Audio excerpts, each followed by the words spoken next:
But when things happen very close to our heart, we actually have an interior experience that either breaks us or opens us, but it actually gives us actual new information.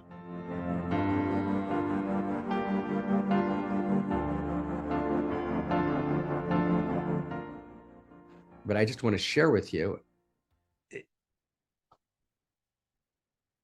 Israeli or Palestinian lives are not more precious than any other lives on the planet. And all life is equally precious and equally beautiful. It needs to be equally protected. And the same thing is true that when we lose someone close to us, it shouldn't change our view of the world, because other people have lost people that are close to them. Does that make sense, friends, so far? I want to say this very clearly and carefully. That's step one. Okay. Step two, but when things happen very close to our heart, we actually have an interior experience that either breaks us or opens us, but it actually gives us actual new information. Okay, does that make sense, everyone?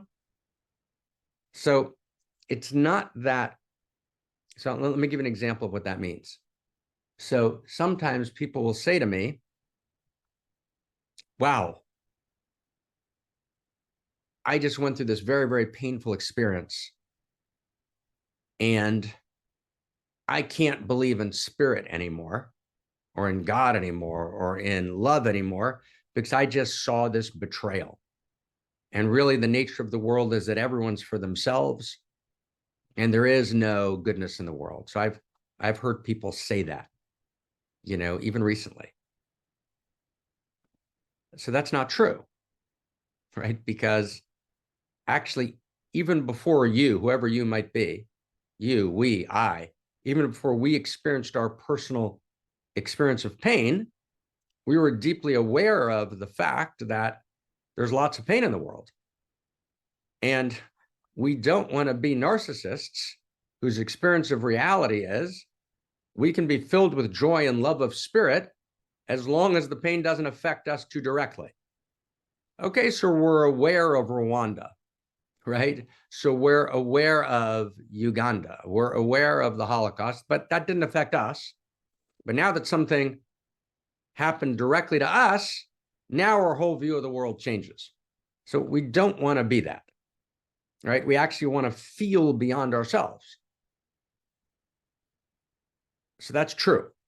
And one of the practices that I did, back in 2006 and 7 and 8 and 9, which is a difficult moment in my life, where I experienced, particularly in 2006, this very intense, kind of unimaginable sense of betrayal, which could have shattered me.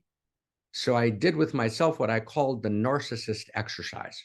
The narcissist exercise was every time I felt shattered, right, by the pain of betrayal, I reminded myself that I was aware of very deep betrayals that had taken place in the world before I experienced it myself.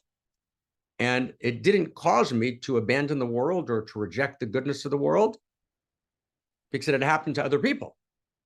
And the only thing that was new was that now it happened to me. And if my worldview changed because it happened to me, when the actual tragedy itself wasn't new, it was just the fact that it happened to me, that would mean that I was a narcissist, meaning only obsessively interested in my own experience. And since I certainly didn't want to view myself as a narcissist, I said, Mark, I think you can hold this, transmute it, get over it, and not have it shatter you. Okay, so I called that the narcissist exercise. But it's a great exercise, right? And I've recommended it to students and friends all through the years. I call it the narcissist practice, but it's actually wildly helpful, okay? Because what happens is we're fine as long as it's happened out there.